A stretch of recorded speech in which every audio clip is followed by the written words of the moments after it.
วันที่18ธันวาคม2025นี้กรมใหญ่การเมืองป้องกันความสงบได้จัดพิธีปาฐกถามูลเสื้อสงวันประวัติศาสตร์คือ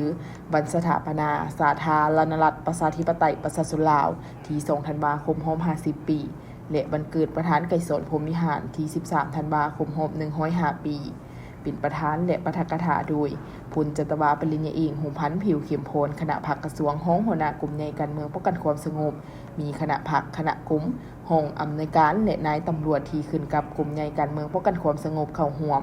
พลจัตวาปริญญาเอกหงส์พันธ์ผิวเข็มโพนได้ยกให้เห็นประวัติศาสตร์การต่อสู้อันองอาจกล้าหาญและเต็มไปด้วยความเสียสละของบรรพบุรุษลาวก็คือผู้นำพรรครัฐนักรบปฏิบัติและประชาชนลาวบรรดาเผ่าเพื่อต้านการยึดครองและหุงหารของจักรพรรดิลาวเมืองขึ้นแบบเก่าและแบบใหม่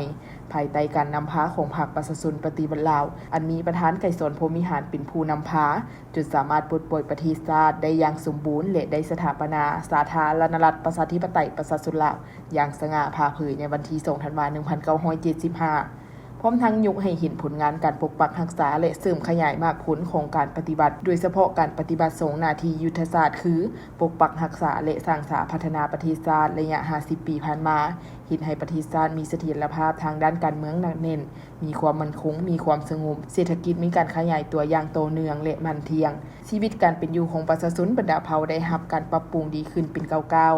พร้อมกันนี้ยังได้ยกให้เห็นผลงานการเคลื่อนไหวปฏิบัติและคุณงามความดีของประธานไกรสอนพรหมวิหารผู้นำที่เซ็นเคารพรักของปวงชนลาวทั้งชาติทั้งนี้ก็เพื่อศึกษาหุ้มการเมืองแนวคิดให้นายและพลตำรวจกรมใหญ่การเมืองป้องกันความสงบเสื่อมซึมกับเน้นมูลเสื้อของชาติมีความรักชาติพร้อมทั้งสืบขยายคุณสมบัติศีลธรรมปฏิบัติของประธานไกรสอนพรหมวิหารผู้นำที่เซ็นเคารพรักของปวงชนลาวทั้งชาติและเป็นผู้นำปฏิบัติเตหุ่นเพื่อฝึกฝนก่อสร้างตนเองให้กลายเป็นพนักงานสมาชิกพรรคที่ดีของพรรคและประเทศชาติ